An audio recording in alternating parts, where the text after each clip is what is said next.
नमस्कार, मी अश्विनी पुरी आणि तुम्ही पाहताय DS न्यूज 24 बातमी आहे संगमनेर तालुक्यात। कर्जमाफीसाठी फडणवीस सरकारनं काढलेला शासन निर्णयाविरोधात भूमिपुत्र शेतकरी संघटना आक्रमक झाल्याचं बघायला मिळतंय। कर्जमाफी आदेशामध्ये अत्यंत जाचक शर्ती लागू करण्यात आलेल्या असून त्या तातडीने रद्द करण्यात याव्यात, अन्यथा भूमिपुत्र शेतकरी संघटनेच्या वतीने तीव्र आंदोलन छेडण्याचा इशारा जिल्हा प्रवक्ते सुभाष करंजुले यांनी दिलाय।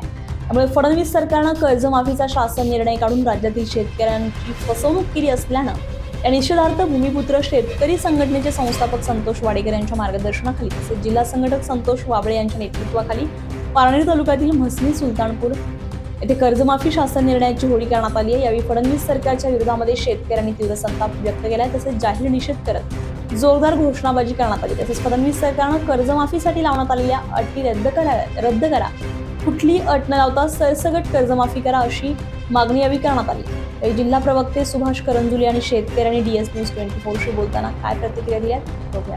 आज म्हसने गावामध्ये भूमिपुत्र शेतकरी संघटना आणि त्यांचे संस्थापक अध्यक्ष संतोषजी वाडेकर यांच्या मार्गदर्शनाखाली आज सरकारनं जी फसवी कर्जमाफी जाहीर केलेली आहे ती निश्चितपणे शेतकऱ्यांची फसवणूक आहे। अटी शर्तीमुळं अनेक शेतकरी आमचे याच्यापासून वंचित राहणार आहेत, म्हणून आमच्या जे जाहीर सरकारचा निषेध करण्यासाठी व अटी शर्त रद्द करण्यासाठी म्हसने गावामध्ये शेतकऱ्यांसह आम्ही या ठिकाणी एकत्र आलेलो आहोत आणि त्या अध्यादेशाची आम्ही होळी करत आहोत।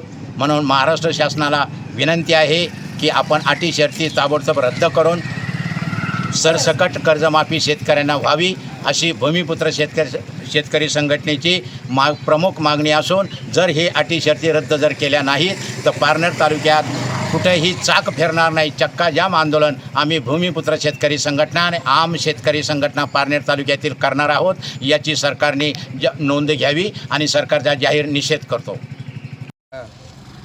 ह्या सरकारने ज्या शेतकऱ्यांकरता कर्जमाफीचं अध्यादेश काढला आहे हा सगळा फसवा आहे आणि याच्यामध्ये सगळे शेतकरी येत नाहीत, कारण फक्त 5 ते 10% लोक मिळतात, बाकीच्यांना हे फसवेगिरी केलेली आहे। ह्या सरकारचा मी निषेध करतो।